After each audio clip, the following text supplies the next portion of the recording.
আসসালামু আলাইকুম viewers, রফুস recipe ওয়ার্ল্ডে সবাইকে স্বাগতম। তো শীত মানে পিঠাপুলির উৎসব, আর শীত আসলে নানা রকমের পিঠা বানানো হয়। আর আমিও চেষ্টা করেছি আপনাদের সাথে ভিন্ন আইটেমের পিঠা রেসিপি শেয়ার করতে। আজকে আমি শামুক পিঠা রেসিপি শেয়ার করব। এটা এতটা মজার হয় যে খেতে, যখন আপনারা নিজেরা বানিয়ে খাবেন তখন নিজেরা বুঝবেন, একদম মুচমুচে হয়। আর বানিয়ে 1 মাস পর্যন্ত সংরক্ষণ করে আপনারা এই পিঠেগুলো খেতে পারবেন। ছোট থেকে বড় সবাই কিন্তু খেতে ভীষণ পছন্দ করবে। এই শীতে একবার হলো এই পিঠেগুলো ট্রাই করবেন। তাহলে চলুন মূল রেসিপিতে।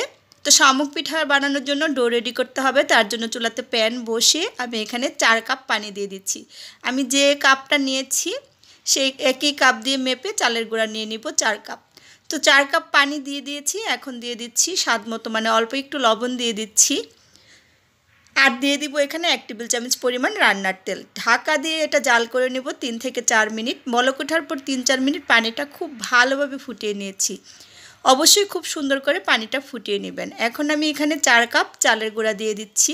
চালের গুঁড়াটা দেওয়ার পর চুলাটা একদম আমি লো হিটে করে দিয়েছি। আর এখন ঢাকা দিয়ে এভাবে রেখে দিব 5 মিনিট। ফিরে আসছি 5 মিনিট পর। এখন আমি এটা খুব সুন্দর করে নেড়ে চেড়ে মিশিয়ে নিব। চুলার জালটা কিন্তু এ পর্যায়ে আমার লো হিটেই আছে। অবশ্যই খুব সুন্দর করে এভাবে মিশিয়ে নেবেন। দেখুন ডোটা কিন্তু মোটামুটি সেদ্ধ হয়ে গেছে। এ পর্যায়ে খুব ভালোভাবে মিশিয়ে নিয়েছি। আর খুব সুন্দর করে মিশিয়ে নেওয়ার পর এটা আরও আমি ভাপে এভাবেই ঢেকে রেখে দিব 3 মিনিটের মতো। 3 মিনিট পর ফিরে এলাম। আমার ডোটা কিন্তু একদম পারফেক্টলি রেডি হয়ে গেছে। অবশ্যই কিন্তু ডোটা বানানোর সময় খুব ভালোভাবে সেদ্ধ করে নেবেন। দেখুন খুব সুন্দর করে হয়ে গেছে। চুলা থেকে নামিয়ে একটা ছড়ানো প্লেটে নিয়ে নিয়েছি। কিছুটা ঠান্ডা করে নিয়েছি। তারপর আমি হাতে পানি লাগিয়ে লাগিয়ে খুব সুন্দর করে ডোটা মথে নিব। তো হাতে একটু পানি লাগিয়ে লাগিয়ে গরম থাকা অবস্থায় ডোটা খুব সুন্দর করে মথে নেবেন, তাহলে দেখবেন খুব ভালোভাবে মথতে পারবেন। তো আমার ডোটা মথে নেওয়া হয়ে গেছে। অল্প একটু রেখে বাকিটা একটা আমি বাটিতে ঢাকা দিয়ে রেখে দিব, যাতে ড্রাই না হয়ে যায়। আপনারা চাইলে একটা সুতি কাপড় ভিজে তারপর ঢেকে রাখতে পারেন। তো এখান থেকে নিয়ে নিয়ে অল্প একটু একটু নেব আমি। তারপর পিঠা বানানোর যে শামুক পিঠা বানাবো সেগুলোর জন্য শেপ দিয়ে নিব। তো সবগুলোই চেষ্টা করবেন একটু সমান সমান করে করতে, তাহলে দেখবেন খুব সুন্দর হবে। আর শামুক পিঠা তৈরি করতে হয় কিন্তু চিরুনি দিয়ে। আর চিরুনি দুটো আমি নতুন কিনে নিয়ে এসেছি, আর খুব সুন্দর করে ধুয়ে পরিষ্কার করে রেখে শুকিয়ে নিয়েছি। আর পিঠাগুলো বানানোর জন্য এরকম একটু শেপ দিয়ে নিচ্ছি। তো এরকম করে নেবেন সুন্দর করে, তাহলে দেখবেন শামুক পিঠাগুলো খুব সহজেই বানিয়ে নিতে পারবেন। আর এগুলো কিন্তু খুব সহজেই অল্প সময়ের মধ্যে বানিয়ে নেওয়া যায়। যেহেতু আমি ডোটা সিদ্ধ করে করেছি, খুব দ্রুতই কিন্তু হয়ে যাবে। আর শামুক পিঠা বানাতে কিন্তু সময় এত বেশি লাগে না, কম সময়ের মধ্যে অনেকগুলো পিঠা বানিয়ে নেওয়া যায়। তো আমি এখন আপনাদেরকে দেখাচ্ছি যে চিরুনি দিয়ে কীভাবে বানাবেন। তার আগে আমি চিরুনিতে একটু ঘি লাগিয়ে নিচ্ছি, যাতে চিরুনিতে লেগে না যায়। আপনারা চাইলে তেলটাও লাগিয়ে নিতে পারেন। তো একটা চিরুনির উপর রেখে এভাবে চাপ দিবেন, আরেকটা চিরুনি দিয়ে দেখবেন খুব সুন্দর মতো সুন্দর শামুকের মতো শেপ দেয়া হয়ে যাচ্ছে। তো এভাবে একটু টান দিবেন। আমি কিন্তু ওপর পাশটাও এভাবে একটু ছড়িয়ে দিয়েছি, যাতে ভেতরটাও খুব সুন্দর করে ডিজাইনটা হয়ে যায়। আর যখন আমি চিনির শিরাতে দিব, তাহলে শিরাটা খুব সুন্দর করে ঢুকে যাবে। তো আরও একটা আমি বানিয়ে নিলাম। আর দেখলেন তো কত সুন্দর করে এগুলো বানিয়ে নেওয়া যাচ্ছে। তো এভাবে সবগুলো পিঠাই আমি বানিয়ে নিয়েছি, আর আপনাদের সাথে এখন শেয়ার করছি। আর আপনারা দেখেই বুঝতে পাচ্ছেন যে আমার প্রত্যেকটা পিঠা কতটা সুন্দর হয়েছে। আর এই পিঠাগুলো বানানো কিন্তু খুবই সহজ। আপনারা যে কেউ কিন্তু এই পিঠাগুলো বানাতে পারবেন। সবগুলো পিঠা বানিয়ে নিয়েছি। তো এখন আমি চলে যাব সরাসরি চুলাতে শিরা তৈরি করার জন্য। তো আজকে শিরাটা করব আমি খেজুরের গুড় দিয়ে। এখানে আমি 1.5 কাপ খেজুরের গুড় দিয়ে দিয়েছি।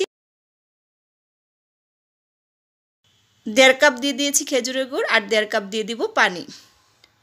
আর এই শিরাটা কিন্তু পাতলা শিরা হবে না, একটু আঠালো টাইপের শিরা বানাতে হবে। তাহলে কিন্তু পিঠাগুলো অনেক বেশি মুচমুচে হবে, আর অনেক দিন পর্যন্ত মুচমুচে থাকবে। মানে 1 তার 2 তার হয় এরকম শিরা বানাতে হবে, আঠালো টাইপের। আর খুব বেশি ঘন করলে কিন্তু ঠান্ডা হয়ে গেলে শিরাগুলো জমে চিনিটা জমে যাবে। খুব বেশি ঘনও না, আবার পাতলাও না। তো আমার শিরাটা জাল করে নেওয়া হয়ে গেছে। এটা আমি অন্য চুলায় রেখে দিয়েছি। গরম গরম শিরাতেই কিন্তু দিতে হবে। পিঠা ভাজার জন্য পরিমাণ মতো তেল দিয়ে গরম করে নিয়েছি। এখন আমি পিঠাগুলো তেলে ছেড়ে দিচ্ছি। আর আপনারা দেখেই বুঝতে পাচ্ছেন যে আমার প্রত্যেকটা পিঠাই কতটা সুন্দর হয়েছে, একদম শামুকের মতো হয়েছে। তো যতগুলো দেওয়া যায় সেই পর্যায়ে আমি পিঠাগুলো দিয়ে দিয়েছি। তো আমার সবগুলো পিঠা তিনবারে ভাজা লেগেছে। আমি একটু বেশি করে বানিয়েছি, কারণ এই পিঠাগুলো খেতে কিন্তু ভীষণ মজার হয়। আর এই পিঠাগুলো বানানোর পর আমাদের বাসায় সকাল থেকে রাত পর্যন্ত কিন্তু সবাই খেয়ে নিয়েছে, মানে একদিনই সবগুলো পিঠে শেষ হয়ে গেছে। এই পিঠাগুলো এতটা মজার হয়, মুচমুচে হয়তো সেজন্য খেতে আরও বেশি ভালো লাগে। তো গোল্ডেন ব্রাউন কালার করে পিঠাগুলো আমি ভেজে নিচ্ছি। অবশ্যই কিন্তু পিঠাগুলো খুব সুন্দর করে ভাজতে হবে, যাতে ভেতরে কাঁচা না থাকে। মুচমুচে করে এভাবে ভেজে নেবেন। তো আমি এটা খুব সুন্দর করে মুচমুচে করে ভেজে নিয়েছি। তো এগুলো আমার ভেজে নেওয়া হয়ে গেছে। তেলটা ঝরিয়ে আমি একটা প্লেটে উঠিয়ে নিব। তো দেখুন আমি উঠিয়ে নিয়েছি, আবারও আমি দিয়ে দিচ্ছি। এগুলো আমার ভাজা হয়ে গেছে। তো আবারও কতগুলো পিঠা আমি দিয়ে দিব।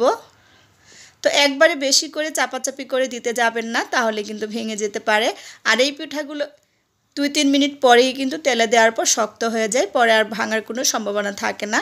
খুব সুন্দর করে কিন্তু ভেজে নেওয়া যায়। তো সবগুলো পিঠাই আমি এভাবে ভেজে নেব, তারপর সরাসরি এই শিরাতে দিয়ে দিব। তো অবশ্যই পিঠাগুলো গরম গরম থাকা অবস্থায়, আর চিনিটাও যাতে একবারে ঠান্ডা না হয় সেদিকে খেয়াল করবেন। মানে গরম গরম চিনিতেই আর গরম গরম পিঠাগুলো দিয়ে দিবেন, তাহলে অনেক বেশি মুচমুচে হবে। তো যেগুলো আমার ভাজা হয়েছে সেগুলো আমি এখন দিয়ে দিলাম।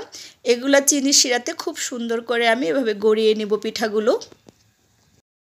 বেশিক্ষণ কিন্তু রাখার প্রয়োজন নাই, 1 মিনিটের মতো এভাবে একটু নেড়ে চেড়ে চিনির শিরার সাথে গড়িয়ে নেবেন, তারপর সুন্দর করে উঠিয়ে নেবেন।